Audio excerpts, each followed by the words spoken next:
Binalikan ng GMA News ang lugar kung saan naaresto si Ernel Hanoras. Siya ang tinuturong gunman sa pagpatay kay Bulacan Regional Trial Court Judge Wilfredo Nieves. Narito ang report ni Emil Sumangil.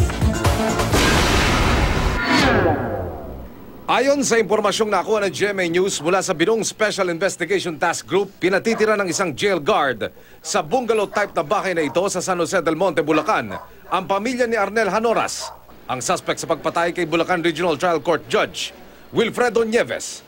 Kasama ngayon ito sa investigasyon kung ano ang kaugnayan ng jail guard kay Hanoras.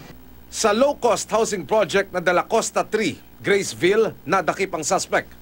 Napatay si Hanoras kalaunan ng kanyang escort sa loob ng police mobile matapos umanong agawin ng service firearm. Wala ang asawa ni Hanoras sa bahay.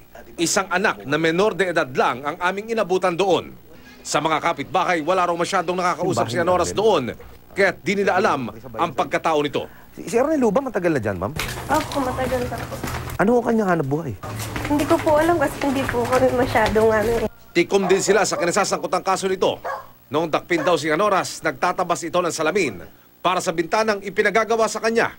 Di raw nila alam ang tungkol sa mga baril at silencer na na-recover ng pulisya sa operasyon. Pangupahan lang sila. Kayo naniniwala bilang kapitbahay na may kinalaman ho siya sa... Ewan ko, hindi ako makapag... Aha. Kayo, ma'am, hindi nyo kilala, no? Hindi masyado. Patuloy ang investigasyon ng mga otoridad.